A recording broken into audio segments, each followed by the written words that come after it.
Welcome everybody.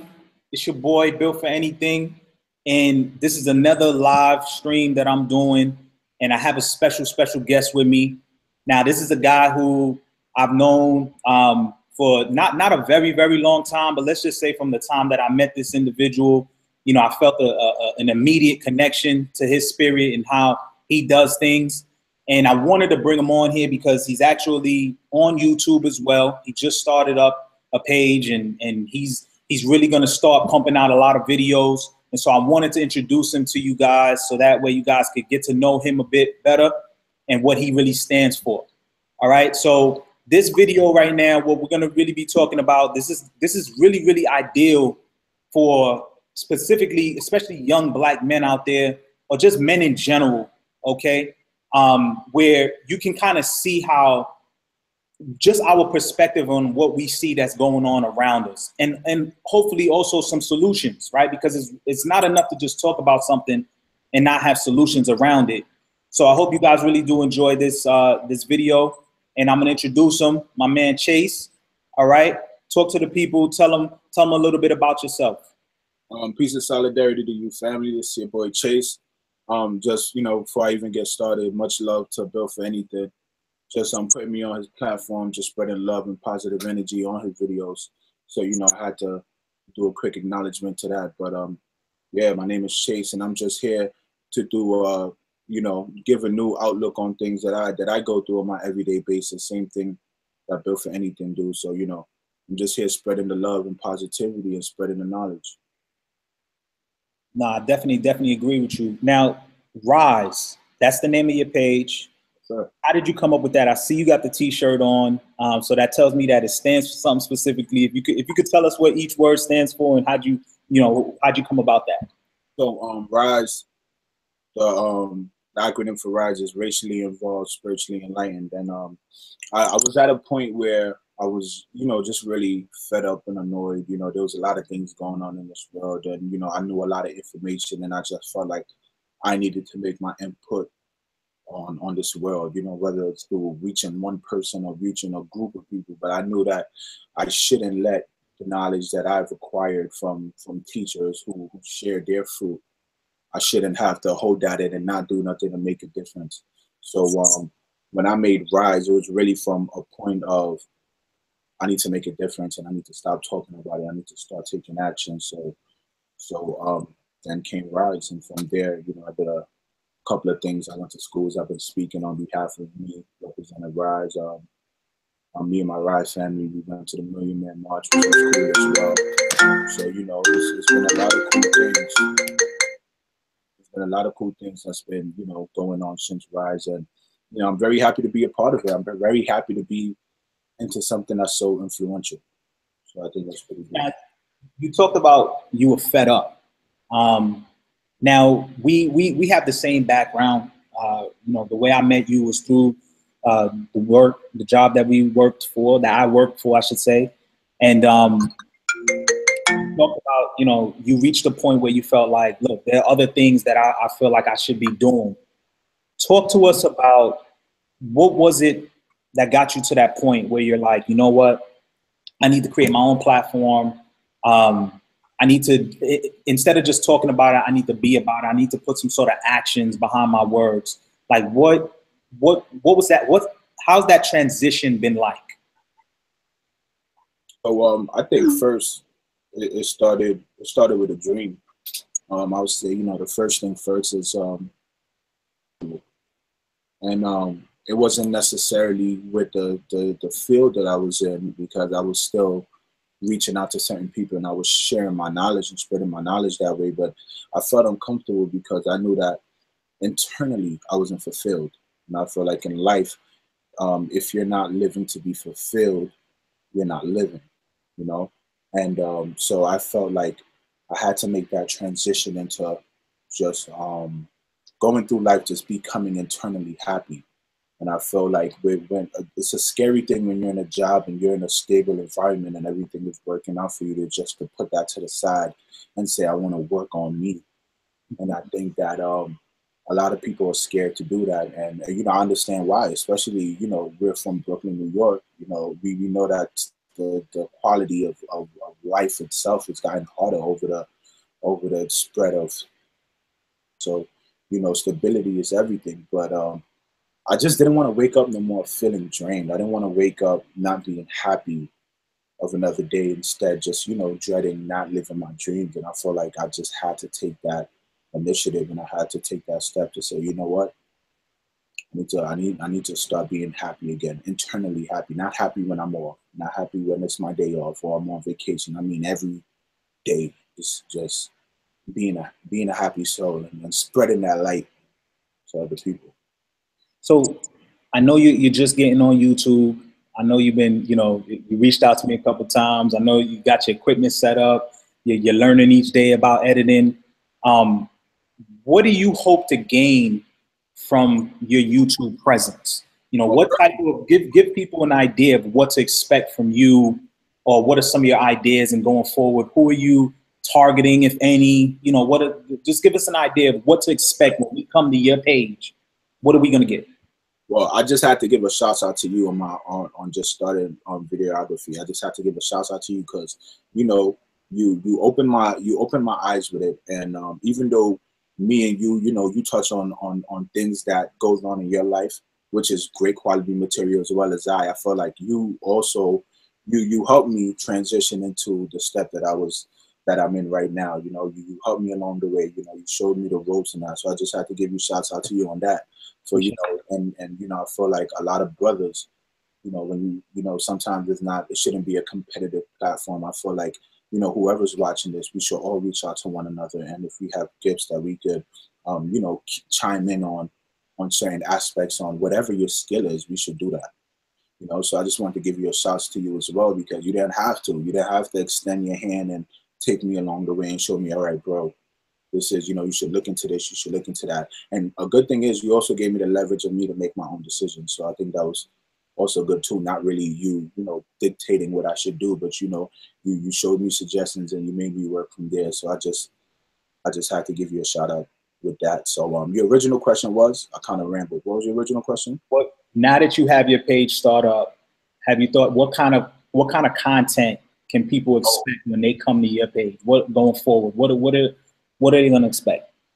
All right. So what I realized is the more information that I acquired, the more I can't stop talking. Like, I mean, like, and you know it, yo. I will hold on to you while we at work, and it'll be an hour, and I could just, you know, I could go on, and, you know, we have clients waiting, and, you know, we have appointments, so, you know, I will hold on, and I feel like I just want to speak about life experiences. I felt like through the time of my life, there was a lot of trial and error that I had, that I went through. I learned through experiences, and because I learned through experiences, I need to share my experiences with you. And I know we all going to learn by making mistakes, but there's certain mistakes that can be avoided. There's certain mistakes that could be detrimental to your livelihood. You know, there's some mistakes that you can be paying for 30, 40 years from now. You know, it could cost you time.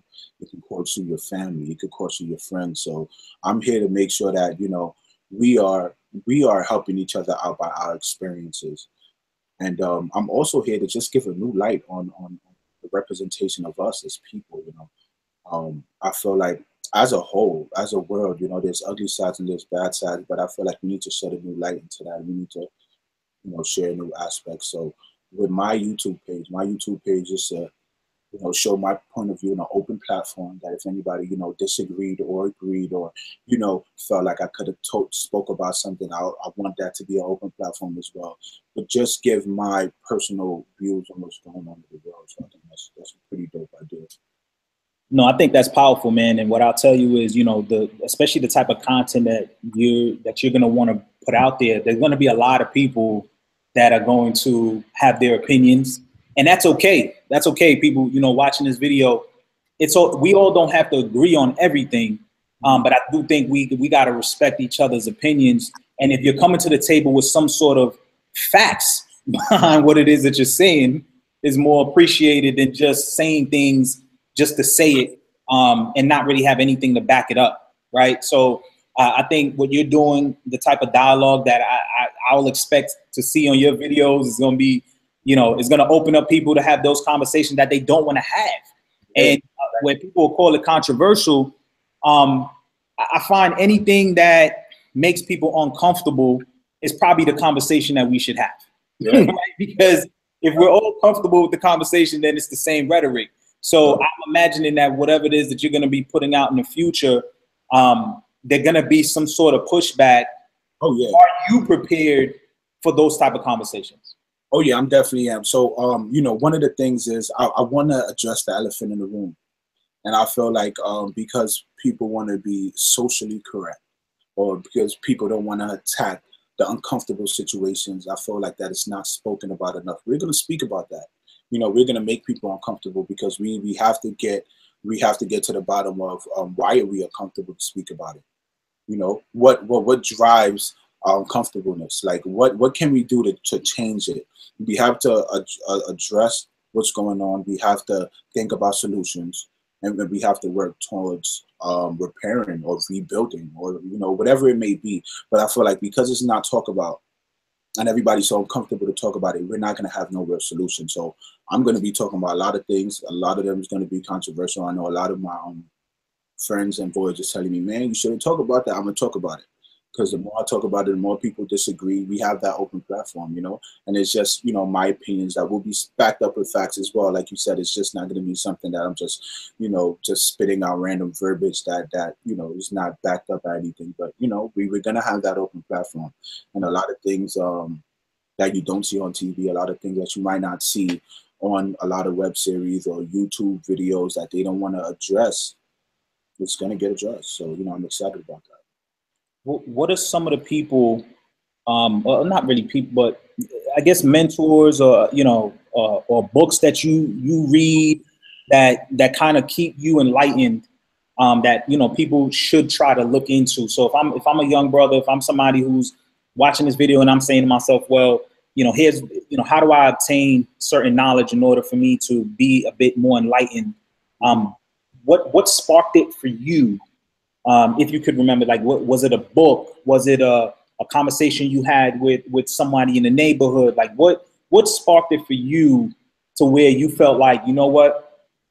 Here's the community that I'm in. Here's the people that I hang with. We all think in the same way. And now I come across new information and it's diametrically opposed from what everybody else is saying. What sparked it for you? So was it a book? Was it a person? Well, so, you know, first I say it was so much things. I felt like the puzzle was just so perfectly placed into a point where that made me become who I am today. So, you know, when I first went to Kingsborough, you know, I didn't want to go to college. You know, I wasn't prepared for college. There's a reason why that, you know, I'm gonna speak about it on my series, on my web videos. But there's a reason why I wasn't prepared for college, and I felt like I didn't need college. And, you know, that is a controversial topic. A lot of people feel like they do. A lot of people feel like they don't. I feel like it depends on the area that you're trying to go to. You understand? But I felt like you don't need college. You know, I don't need a whole college degree to take me where I got to be, right? So when I went to Kingsborough, Kingsborough was just like, it was like a high school to me. Kingsborough, you know, had the girls, you know, had your boys, you know, just chilling, playing dominoes, just talking random stuff. So Kingsborough was like, all right, this college thing is kind of cool. I could do it, but it wasn't for the reason that I should be going to college. When I transferred to Brooklyn College, you know, Brooklyn College have a set of things called core classes, and you know, anybody who goes to college know. But for those who don't go to college, core classes are like requirements that you have to take. So no matter what major you're in, you have a set of core classes that need to be fulfilled before you could graduate. So, you know, a lot of core classes, they give you an option. So they give you an option of the type of core classes you could take. So one of the options was robotics, like when you work on like robots and stuff like that. I was like, I'm not interested. Another thing with American history, I was like, I took that all throughout high school. Wasn't interested then, not interested now. And the other one was African studies. And I was like, well, I never had an African studies class. Boom. Let's start this African studies class. So the first day, man, the things that they was talking about, it blew me away, because I'm like, I never had a class like this. I never had a class where I felt like it was addressing all of the factors that made me who I am today. And you'd be surprised how much people go through the same type of things that we go through. So I felt like, yo, that was something that kind of opened my eyes. And from there, the whole door just opened to me. And I think the first book that I started reading that I still quote to this day was Miseducation of a Negro by Carter G. Woodson. And that was because that that book was just amazing. The quotes and the relevancy of that book being written so long ago and still relevant to this day shows that there's not a lot of change that's been happening. The status quo is still the status quo for our community. So I felt like if I can still get quotes from The Miseducation of a Negro and still apply it to today's living, there's a problem. There's a problem. So that was one of the books that kind of opened my eyes. So from there, the gate flood. You know, it's funny because you talked about education briefly, and I always say, you know, there's a difference between knowledge and wisdom, right? Like people, there's a lot of people that are book smart. There's a lot of people you put some material in front of them and they can just absorb it, and if you test them on it, they can just spit it out. But then there are people who apply things, and there are people who seek further knowledge and also apply experiences in making certain decisions. Like they filter that information differently as opposed to somebody who just knows how to read a book and memorize it. And then, you know, if you test them on it, they're able to do that. Like, to me, that's always been two different things. I remember when I first met you, just again, for the viewers, you know, I came into this location as the advisor of that branch, and we met. And like I said, when I talked about the connection, what I mean is, you know, this guy was hungry, you know, and he reminded me of me when early on when I was in the business, where I just wanted to soak up the information. You know, I just wanted to be better. I wanted to be better than my peers. You know, I wanted to do everything I could to set myself apart. And he was going down the same path. And so we kind of came together, and I felt like, you know what can I do to help better his situation, whether that was being out of that particular location, which, you know, helped further his career, which it did. But you were always somebody who I felt you always seeking knowledge. You didn't mind learning. You didn't mind having a conversation, being open-minded, which is what you talk about now. Because I think you have to be open-minded in order to have certain conversations and just be able to embrace certain information. If you just have a closed mindset, like a lot of people do, where they're so, you know, rigid in their beliefs that they don't even want to fathom anything differently, and don't want to research nothing. You were willing to go the extra mile. And I know one of the things, if we could talk about, you know, I was always, you know, coming to you about in terms of veganism, in terms of you know, taking your diet more seriously and looking at what you're eating. And we would have conversations like that. And my understanding is, you know, you kind of went into it, did your research, and you reached a point where you ultimately decided that, you know, eating a plant-based diet, not, you know, eating, you know, processed foods and meats and things like that was better for you.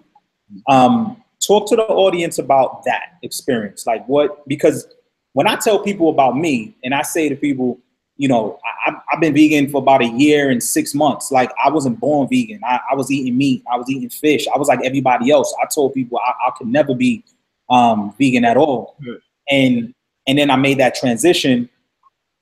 Talk to the people about what ultimately, because I feel like everybody has to reach a point in their life. Like, I never try to force anybody. I just try to share the information, and then it's on them to reach to have that turning moment. What was your turning moment for you when you decided that you needed to kind of change that lifestyle? So, you know, I was a pescatarian, you know, prior to becoming a vegan. So when talking to you, seeing that you also came from becoming a pescatarian, you know, we related in that sense, because, you know, you spoke about, yeah, I used to eat fish and I used to, but one of the things is, I think that, you know, out of everything that we spoke about, you know, when I would speak to you about things that you should look up, and you speak to me about things that I should do my homework on, we both, you know, we did our quality research, and we came back with something. And I felt like, you know, being a vegan was always, you know, something good that I thought, you know, it would be nice, right? I'd be like, yeah, it would probably be nice. But I feel like when I started, it was a book actually that I read. I forgot the name of it, but basically the book spoke about how the foods in a corner store, like it has a picture of a corner store. And Dick Gregory, the foreword is written by Dick Gregory, but it spoke about how, like, the buns, the chips, just things that you get in our community is leading to numerous health effects like cancer, high blood pressure, so heart disease. So, you know, me seeing that firsthand, having personal experiences, seeing people, you know, just have health complications due to things that they've eaten, and me just realizing that there's a correlation between like people who come from overseas, how they naturally live longer, healthier lives than people who lived here most of their lives. And I realized that, but it's a big difference. What are you consuming? How are you consuming it? Where are you getting your food from? And another thing that I realized is I felt like my history on you know, African studies and connecting it with becoming a vegan, I feel like it was going to intertwine at some point. Because then you started to realize that the cultural dynamics of things is different too. So the way you see certain grocery stores in a certain neighborhood, but you won't see it in our neighborhood. When you go to Williamsburg, you see there's a Whole Food market, and down the block there's a Whole Food corner store. And you know, there's so much that the quality of eating is different. Then as soon as I hit Nostrand Avenue, you get the dirty looking pizza store for $1. Then you get the McDonald's right there. And you get like the $2 buffet. Like, it's just the quality was different. And by my history and just learning about becoming a vegan, it just started intertwining, and I started understanding why. And what I did is I tried it out first. First, I started juicing. You know, you put me on the juicing, straight fruits, straight vegetables. What I did is it cleared out my body, right? But as soon as I started going back to the way I was eating, my body was just like, nah, nah, I can't do it. My body was just started acting crazy.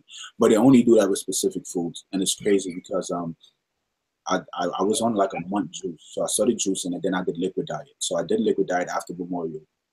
And I just did liquid diets, and it was so bad because I went to one of my boys' functions. His daughter had a birthday party, and I ate like broccoli and fried rice because I'm a vegan. So you know, broccoli and fried rice, and even that, my body completely rejected it. I vomited it all out.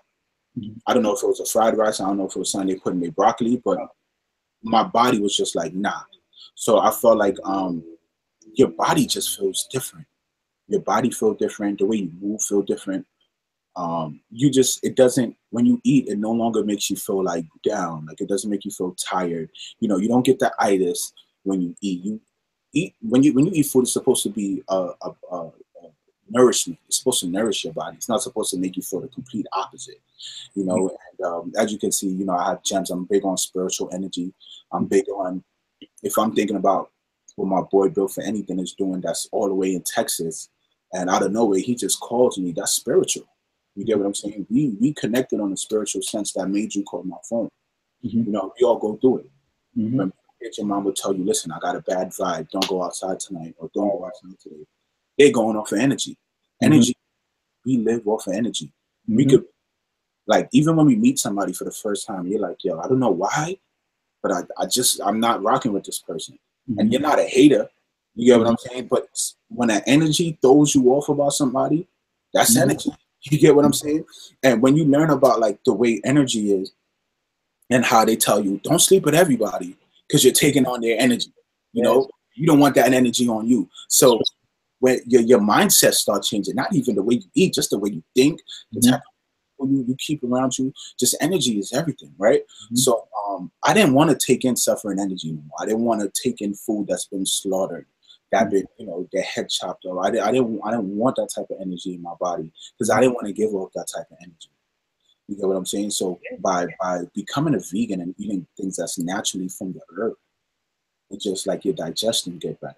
You get what I'm saying? You don't got to clean your colon as often as you do when you eat meat because your body's not made to digest that. So it was just so many factors. And when I graduated recently, me and my cousin and my homegirl, we went to a vegan restaurant, V-Spot, right?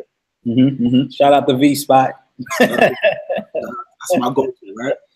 So he eats and he's like, yo, I feel full, but I don't feel bad full. I feel good full. And I'm like, because you're eating good food. That's how it's supposed to be. And you know what's crazy? You made me turn vegan, right? You made me turn vegan. I'm gonna give you a shout out. I'm not gonna take nothing away from that. You made me turn vegan, but just like that, I made a couple of my boys go vegan. That's what it's about, man. That's what it's about. You know what I'm saying? And when I started juicing, started Memorial, I was like, I was hearing, yo, those things ain't gonna work. Don't do it. But once you start from fasting to juicing, where you only take your fruits and vegetables, a liquid diet is nothing. You already know juicing, you know, just drinking fruits and vegetables in a juicer and just drinking that, to go to a liquid diet where you could drink shakes, you could drink anything. That's nothing. Yeah. So when I started juicing, so far I'm down like 40 pounds, and everybody's like, I'm gonna start juicing next week. I'm like, it's just not the juicing. Your quality of life has to be different. You got to eat differently. You can't go from juicing to just start eating crazy at Wendy's. Your quality of eating and living has to be different. So I feel like you can't think clear when you're consuming such bad food. It also clouds your judgment. It clouds your thinking. So I feel like that all played a role, man. So you know, I was I say I'm official vegan. I started January of 2017. Because before that, I was still cheating a little bit. But I say January is when I really started looking at labels. I don't know what this means. Started Googling. And I say, you know, it's easy to become a vegan once you have the support. Right. Have people, once you follow a support group. Once your friends are doing it. It's so easy, you know, because you realize that the world is becoming culturally aware of what they're consuming. A lot of people becoming vegan more than they ever did before. So this is the time, man. So, you know, I'm happy about that. Veganism right now is growing at a rapid pace. You talk to anybody who's been vegan for over a decade, they look at now and they're like, man, this is like the best times. Because back then they didn't even know, they didn't really have a label for it. They just knew, okay, I didn't eat this, I didn't eat that, but then nowhere they went to would really accommodate them. And so now they got all kinds of, you know, veggie burgers. They got these imitation meats that look like ribs, like that. Like there's such a demand now that places are starting to, you know, get creative and give the people what they want. Yep. And it's interesting. I'm gonna tell you about a movie. There's a movie on Netflix called Okja. It's spelled OKJA. And I watched it. I think I watched it last night, and it has to do with. I'm gonna do a video about it, but I want to dig a little further to see were they trying to, the people who made this, were they trying to send that message, or was that just entertainment? Because I'm looking at it and I'm saying this applies to what we talk about. You know, the way the movie is set up, just to kind of give you a brief synopsis, is a girl who, you know, they talk about a government who develops a pig, these super pigs, right? Kind of like how they're creating meats now. Like they got fake fruit out there. They got like pink pineapples like they created in a lab like that. And people going crazy because, oh, it looks like a passion fruit and all of it. It's like, what do you? And so they make this pig, and their thing is that they want to make these big pigs where the meat tastes good to people. And so what happened is that they sent them all over to different countries, and they said they were going to wait 10 years to develop it. And then one of the farms that the pig went to, a young girl, you know, created a relationship with the pig, kind of like how people have relationships with their pets. You know, they love their pets. And so she had a bond with this pig. And then now here comes that organization ready to take the pig now, right? Because it's all big and fat now. They're ready to come take it. And she doesn't get, the little girl doesn't get the connection. Like, wait, I don't want this pig to go get slaughtered. So I don't know if, because it talks about GMOs, it talks about the corruption. Might be, man. So that's why you gotta send me that name of that again. Okja. That's the name of the pig, but it's OKJA. If you go on Netflix, OKJA. Real quick, so I don't. Right? And like I know a couple of vegans, like they're doing like movie nights where everybody's getting together and watching this, and people I saw the movie because I saw people posting it who I saw a vegan on social networks. So I want to do a little bit more research to see who came up with it, to see if that's what they were trying to do. Not that it's going to stop me from doing the video, but I'm going to make the connection anyway. But I just found that it was a creative way that they kind of put it out there to people. because it's very, very similar to what goes on in animal agriculture. But definitely check that video out. Man, definitely check that video out. Go ahead. And then you talked about, you know, in the communities, you know, it's crazy because being in New York, now being in Texas, I could tell you, it's crazy how there was like one Whole Foods in Brooklyn. You know what I mean? But yet there's a bunch of bodegas, there's a bunch of Wendy's, a bunch of McDonald's, KFCs, Popeyes, you name it. I find that in certain communities, these things are more prevalent. That's not an accident.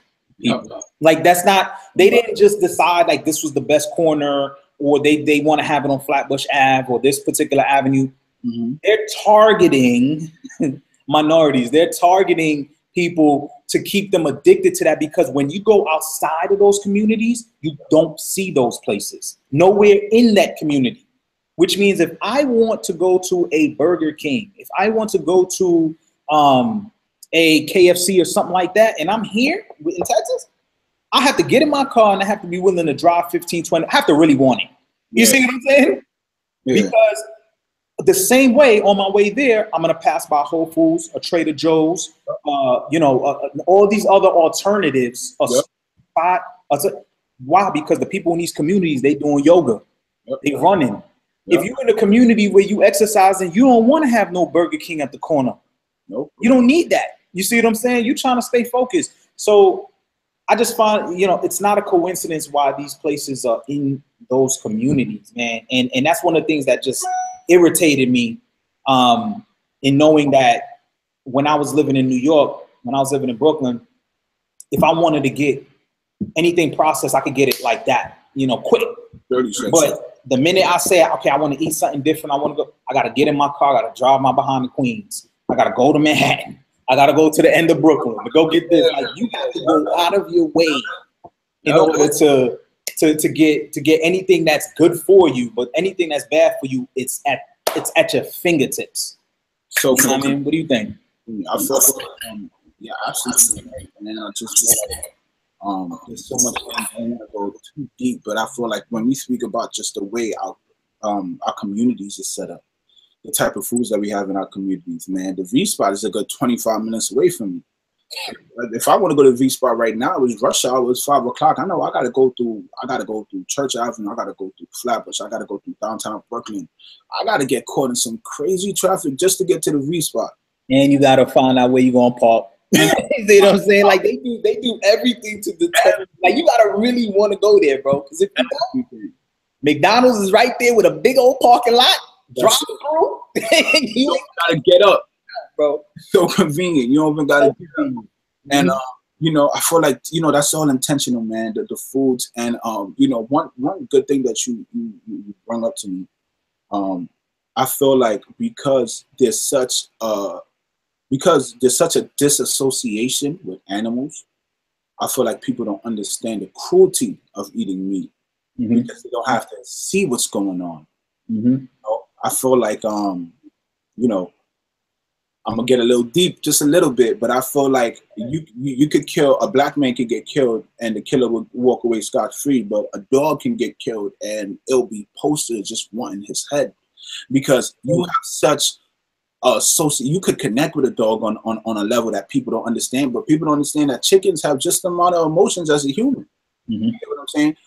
If I was to take your dog and I pick it up and I just slammed it on the floor, I would be a murderer. You get what I'm saying? If I cut your dog up and I started cooking it, I would look so animalistic to you. I look like a beast. But the same way, you can feel comfortable eating a chicken. You get what I'm saying? So even when we think about the mindset of it,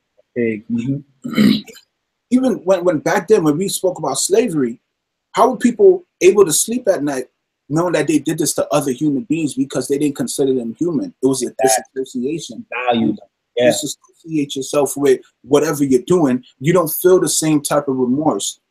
You get what I'm saying? But when you start feeling that remorse, and when you start feeling that association, when you start realizing that, you know, there's no difference between what I'm doing from what a murderer is doing, then the whole dynamics change. So people won't eat a dog. I always tell people, you eat your dog? No, that's my dog. Why would you tell me that? But at the same time, you eat a chicken that you never met because you never met the chicken. Or, you know, you eat a cow. And the things that these animals are going through, you know, to reproduce at a rapid rate is unnatural. Mm-hmm. You know, the way that these hormones are going into these animals and the amount of milk that they're producing for you is unnatural. And these animals are going through so much cruelty and so much pain. And we have to remember that we're not supposed to live like this. You know, our animals is not, we're not supposed to be running out of chickens or running out of cows. This is not the quality of life that we all should be living.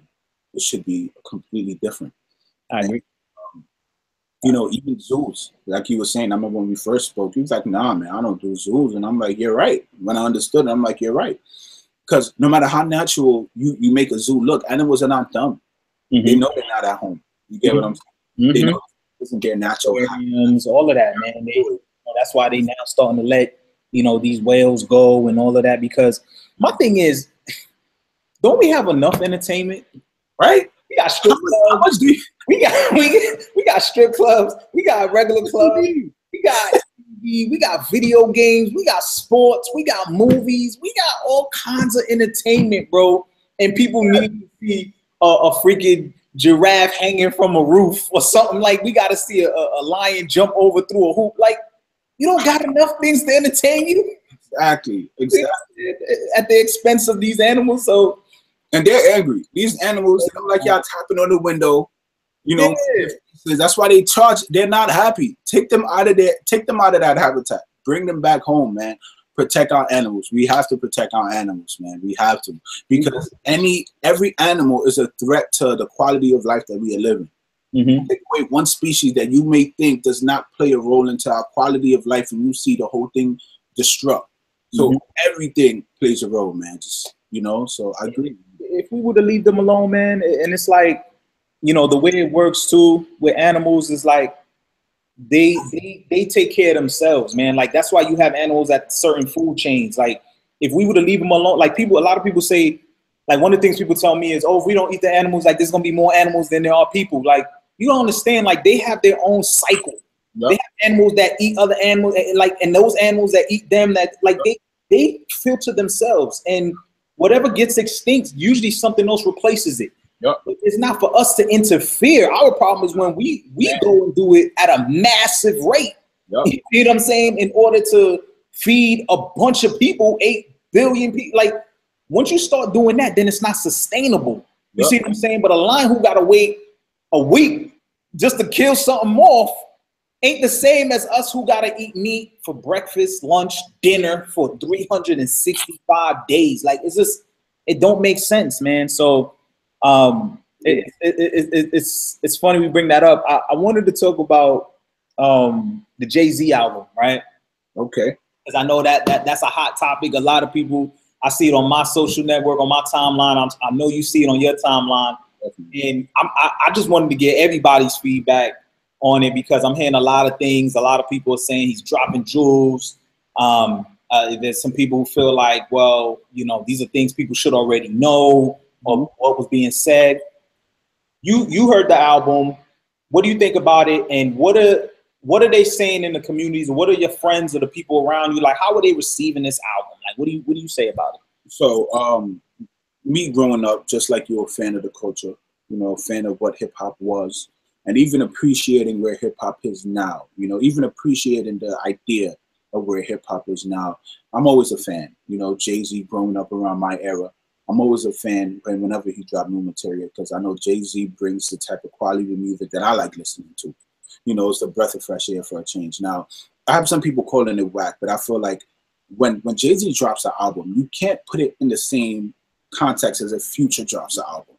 Mm-hmm. You're not going to listen to the next club hit. You're looking for a different quality of material, right? So I felt like with Jay-Z, he spoke about a lot of things that happened in his life. Whether it's true or not is not for me to decide, but the fact that he's speaking on it, I feel like that does his due diligence, right? Mm-hmm. I also feel like he's speaking about things that a lot of us should start learning. Mm-hmm. When he speaks about things of what he did, the mistakes he made, when he speaks about, you know, House in Dumbo was $2 million, you know, when he speaks about buying a painting and the way it just appreciated in value over the time. So he's speaking about what he's going through in his life.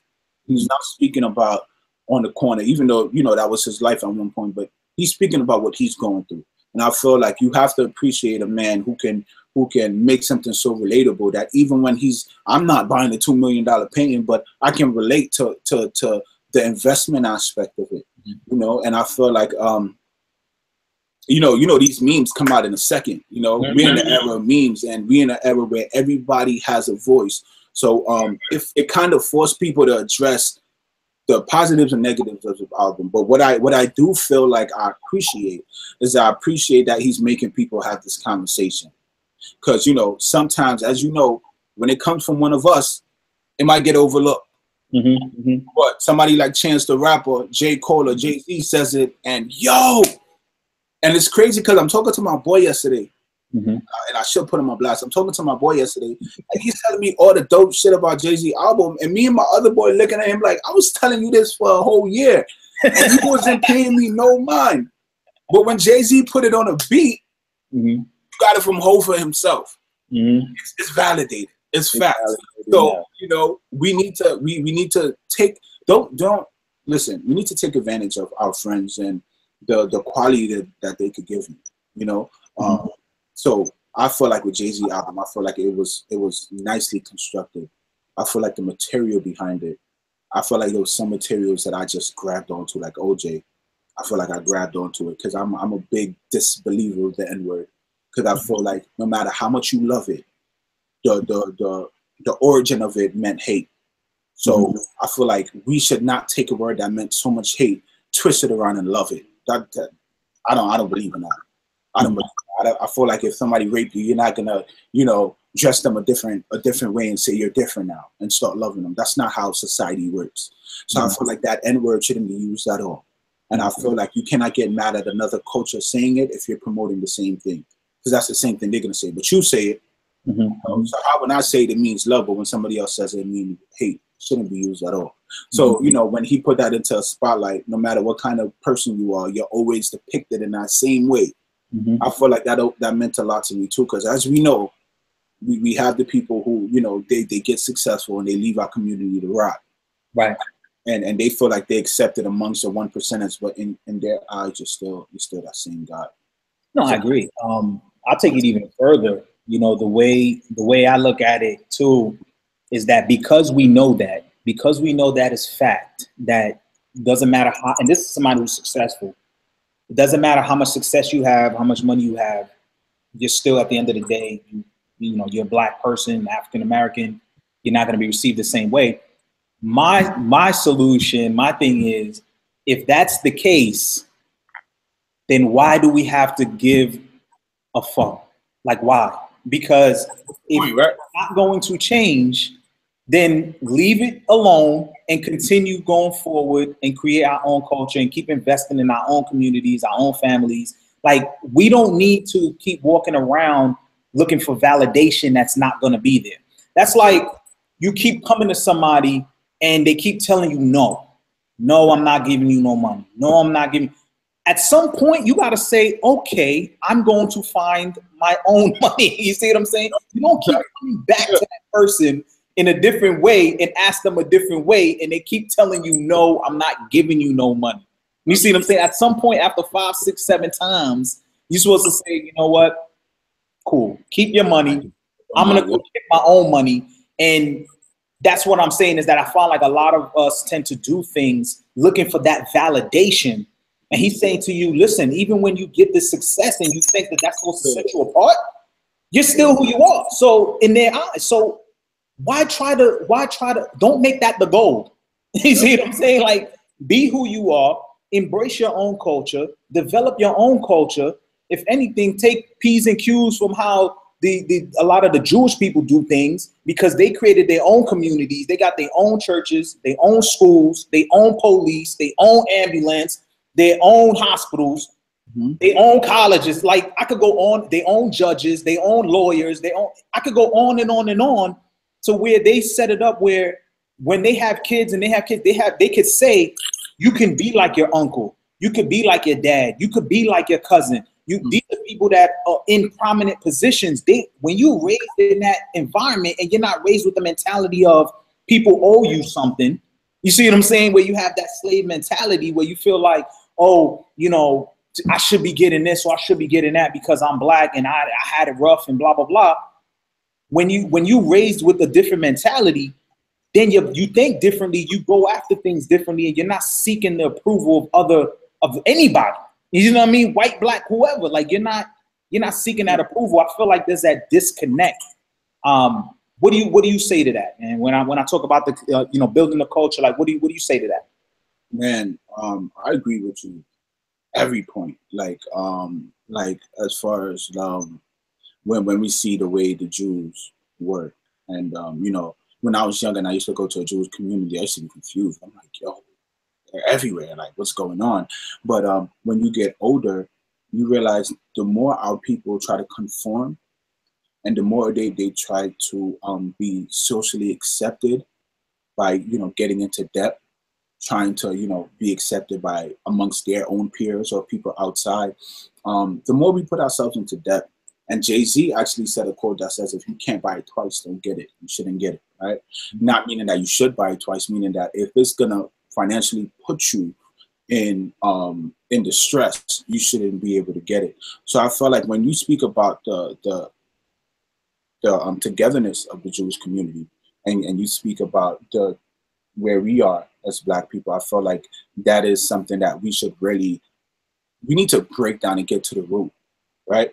We need to break down to get to the root of how are we where we are today, right? Because we had our Black communities, right? We had Black communities, we had Black schooling, right? There was a point in time where when you measured the proficiency levels between other schools and Black schools, it was just like this. It was head and head. So what happened? What happened that caused us to started digressing in our economics and in our education? Right? What is it? Like, why we can't stick together? Why do we have to have this? He's better than me. Why do we have to have this? I'm doing this just so I can outshine you. Mm-hmm. Like, where did this mentality come from? You get what I'm saying? So when he speaks about the Jews and he speaks about, that's how they did it, he's speaking about the way that a Jewish person can see a building going for $3 million and they could get they could pony up everybody in the community money and get that apartment building. Mm-hmm. And now everybody have assets. Mm-hmm. You get what I'm saying? And now if you wanted to buy more houses, whatever you wanted to do as far as getting the equity to buy, however you wanted to do it. We're not going to get too deep into politics. It was basically the just communion together to get something. I feel like that's dope. And I feel like because he put a light to that, I feel like it forces people to speak about it. You get what I'm saying? It forces people to speak about why aren't we where we should be at, mm-hmm. Right? Why are we spending so much money into designer brands that's not appreciating the value, or cars that's not appreciating? What are we doing? What are we doing that has to be done differently?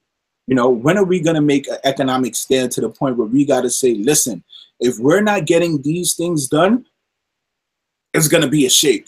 Like, you're gonna feel the difference because our whole community is riding behind us. And I feel like there's so much fruits that he put in that album, man, that forces people to address certain things. And out of all of that, people still addressing Beyonce and Hov, and they always gonna find businessman, man. And I just find it funny, man, how people like even when they talk about his situation with him and his wife, it's just so funny because while that was going on, the Lemonade was damn near 2-3 years ago, right? It's amazing how time flies. Or 2 years ago, it was a while ago. Yep. And then she pops up, shortly after that, she pops up pregnant. Like, how much issues do you think they were having? Apparently, exactly. You know what I'm saying? It's like, exactly. He's looking at, you think she's going to do, neither one of them are going to do anything that is going to hurt the other person. At the end of the day, they as one, they making money together. So even when she does things that are controversial, it is still benefiting him because he's married to her. So if you run out there and you buy her albums and you thinking that's on title, by the way. That's on title. Eating too. You see what I'm saying? That's on title. So, yeah, you bashing Jay-Z on title. Okay, cool. I get it. You see what I'm saying? I get it.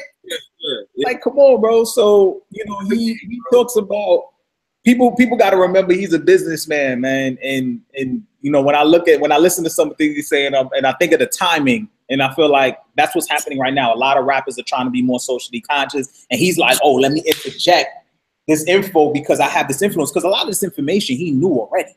You see what I'm saying? Back when we was talking about the Barclays, like he knew what was going on. You see what I'm saying? He didn't own that building. You see what I'm saying? But he knew the game. You see what I'm saying? So this isn't nothing new. This is information he could have been said. But, you know, like I said, our people don't have, you know, if we have more mentors or we have more people that are willing to share that information and create that culture, we would look at these things as understand what is entertainment. You see what I'm saying? So when that rapper's running around with jewels and he's doing dumb shit, doesn't mean, listen, you could like the music, but why do we have to internalize it and then turn around and do the same dumb shit? You see what I'm saying? Like, we got to go out now, we got to buy a bunch of cars that we can't afford, or we got to buy a bunch of jewels, or we got to go and find that right woman that fits that music video. Like, why can't we just enjoy it? It's entertainment. It was funny. It was good. It made me laugh, whatever. It was good rhymes. And then get back to reality. You see what I'm saying? Let me build myself. Let me build my business or whatever it is. Let me work hard. It's like we take that and then we try to mimic our lives around those rappers who they themselves are not living a real life. You see what I'm saying? Because the music video, the cars ain't theirs, the jewels ain't theirs. They got to deal with, like, they got the money up front. They just paying back, like they in debt. You see what I'm saying? But they flashing money to you. And then you run around thinking, oh, okay, I got to do whatever I can to get the money and do the same thing. And then you end up going to jail or something. You know what I mean? Getting killed or something like that. Trying to be like, you know, I agree. And I feel like you said, if only people know how much rappers really made, and I'm not talking about their net worth because that's counted completely differently, but if you only knew how much money they really made, there are 360 deals now where industries are taking a part of everything you do.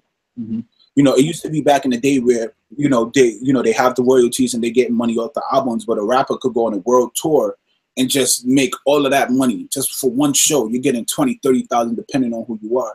But now these 360 deals, they have their hand in everything. And these cash advances that they give you to promote your album, for your album, that you have to hit a certain level so they could get their money back, they're spending it on things that are not appreciating. And I was watching a video that shows how diamonds in itself is not necessarily valuable. We give diamonds valuable. It's not the same thing as gold, bronze, or silver. Diamonds are something that we give value to. So buying the diamond is actually the worst type of investment that you could ever do in your life, right? They were speaking about that, but just us seeing the diamond watches, the platinum chains, and we try to mimic that when we're not financially at that level to mimic it. So we're putting ourselves back more. And this is our culture. The rap culture is one of the most influential culture that we've ever had, because we're speaking about a time where in rap culture, everybody was influenced at one time, like around the 90s and the 80s, right?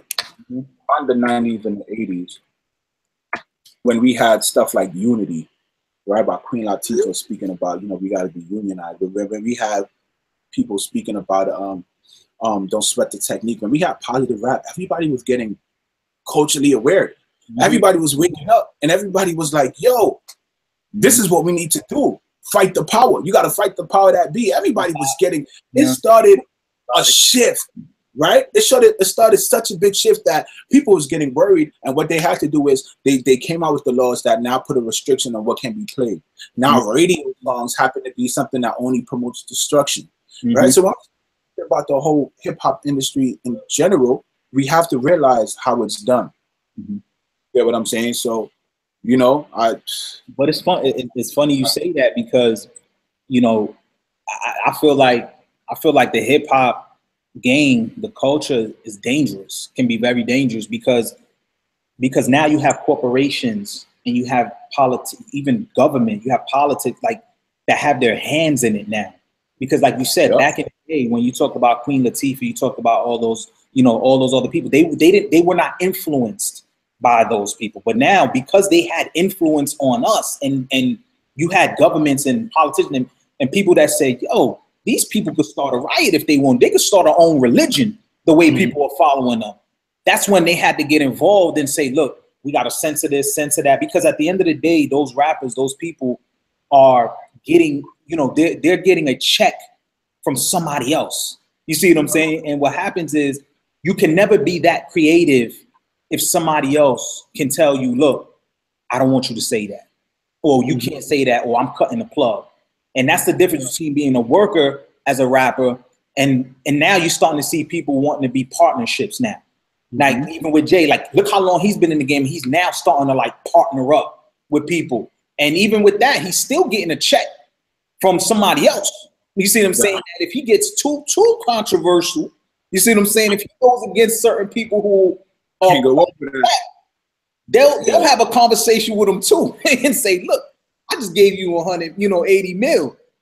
I think you're gonna hear what I gotta say. You see what I'm saying? Or give me back my 80 mil. So once you start, until you get to a point where you don't need those people, then there's always gonna be something in the background. You see what I'm saying? That can manipulate what's being told, and a lot of it could be distractions to keep you away from what's really going on. So that's why I say, even with hip hop, that's why I say, leave it at entertainment, leave it at what it is. But when you're trying to learn from somebody who don't really know nothing, when you're trying to learn from a rapper who's not really, he's not even doing half the things that he's saying, you see what I'm saying? It's like, what do you know, what's really going on here? You know what I mean? That's why you see these new age rappers, they don't even care. They're not even trying to be politically correct. They like, fuck it, I'm just gonna be a dumb, because they know the minute they turn around and they act like they being politically correct, and then you catch them on the corner, or you catch them doing something stupid, people gonna be like, oh, you were supposed to, you know what I mean? Everything was fake. So you know what I mean? They don't even, these new rappers, that's why I don't pay them no mind. I'm like, listen, do your music. You don't have to be health conscious. You don't have to be conscious about nothing, because I'm not looking at you to be conscious about nothing, because all you trying to do is get a check, and you're just trying to make entertainment. You see what I'm saying? But there are young people who looking at them like, yo, I gotta be like them. You see what I'm saying? And it's like, damn, like, that's where it's like, yo, you shouldn't want to be like no rapper. You shouldn't want to be like nobody. You should want to be like yourself. You see what I'm saying? You should have your own values. You should have your own code of ethics, your own stuff that you live by, and not be worrying about, oh, I need to follow this rapper or this other person. That's why I'm just like, you can't be too influenced by these people, because you really don't know what their true motivations are. That's all I'm saying. You can't, bro. And you know, you always have to realize that, you know, the type of entertainment that they're in, they're always going to be censored in a way. They're only going to allow you to talk about what they want you to talk about. No matter if you feel like you're on your own label, no matter if you feel like, you know, you're not signed under nothing, restricted. Man, this game is a serious game. So you know, I'm happy that Jay-Z actually, at least he put some type of food in the water, man. Yeah. Message ain't wrong. Message ain't wrong. You know, I'm happy about it. I feel like if he really wanted to go deep, if Jay-Z had an album that he was completely unfiltered, it will cause a revolution in hip hop, man. Because anything Jay-Z drops, no matter whether it's good or bad, people are gonna listen to it. Yeah, and he knows that. He knows he doesn't need to acquire new people. He don't like coming out and they're like, yo, I gotta build. He's okay if the same 100 million, if the same people, his core audience is the only people that he needs to listen to his music. He doesn't necessarily know the new generation. Music. The old people, the people like me, you know, the people 16, 17 probably not gonna care as much. 15, they're not gonna care. They listen to Lil Uzi Vert and Yell Yachty and all the other cats. He's like, I'm cool with the 30-plus-year-olds, you know, the 40-year-olds, the people who listen to me for reasonable doubt. I'm gonna just talk to them. You see what I'm saying? Like, I don't need the rest of the people to buy my music. Like, if those people, if I just keep my attention to them, those are the people that's gonna carry me along the way anyway. You see what I'm saying? So that's who he's talking to, bro. Absolutely. So, you know, I agree with you, man. I agree. And hip hop is always going to be as influential as it was 30 years ago to now, because it's you know, one of the cultures that's known worldwide. Rappers go on world tours for a reason. So I respect the culture. Definitely. Great. Before we wrap it up, what are some things that you're working on that you want to tell the people? Tell the people your social network. I know you're on Instagram. I'm not sure if you're on Twitter or any of the others, but drop it in right here. I'm also going to put in the link in the description, but here's your opportunity. Tell people where they can find you. So on Instagram, find me Rise Visuals, RISE.visuals. I'll be on there. I also have my Rise Visuals page on YouTube. You know, you'll see this logo. So as soon as you put up Rise Visuals, you'll see this logo. You know, so that's where you can find me. I also have a Rise Facebook group as well, where we speak about things that's going on in the community. Where we educate people. Whoever wants to chime in, you know, give your opinion. We also have that Rise Facebook group as well. So, you know, Rise is basically going to be that platform where we just educate those who need to be educated on certain topics. And I don't know it all. And the beautiful thing about meeting strong people like you or other people is I also get to learn something new. And, you know, there's a quote that says, the more you talk, you only learn from yourself. So, you know, the people, you know, it's a positive, powerful thing. So that's where y'all can find me, man. Dude, I totally agree with you, man. I got a stack of books right here, man, that I just, you know, this right here, the Motivation Manifesto. I got that. Reading that book right here on Elon Musk, you know what I mean? Entrepreneur. I got this right here, you know, Views from the Top. This is a good spiritual book right here. I got a number of different things, man, lined up to just, you know, feed your mind, man. I think when that information is out there, bro, you gotta take care of what's up here, man, because that's where everything begins and ends. You know, the way you handle your mind, the way what's going on up top is either gonna make or break you. So you gotta always make sure you're in the right mindset. So I definitely agree with you there. Guys, like I said, you know where to find them. I'm gonna put the link in the description below. Do you have any like events, anything like that coming up? I don't have an event yet, but when I do have an event, I'll be sure to keep, you know, the people aware, keep the people informed. So right now it's just if you guys have any ideas that you want to, you know, come up with a place where we could just come together and, you know, spread ideas on how we could better our current quality of living right now, quality of life. You know, I'm all for it. You know, I'm all for helping out the community, especially the youth, because we are leaving this all to them. You know, so we want to make sure that we give our fruits to them. So nothing as of yet. I will keep you informed. Okay. And what I'm going to do too, I'm going to put your YouTube page in the link in the description as well. Like I said, guys, you need to, you know, definitely subscribe to him, because he's definitely going to be putting out material that I think, you know, everybody could just learn something from and just engage with. You know, I hope to have him on here again in the future. Right. And guys, thank you for watching. It's your boy Built for Anything. It's my man Roz right here, Chase. That's it. Thank you guys. You guys have a safe weekend, a safe 4th of July. And we're gonna catch you guys on the next video. All right. Peace and love, y'all. Guys, let's get it.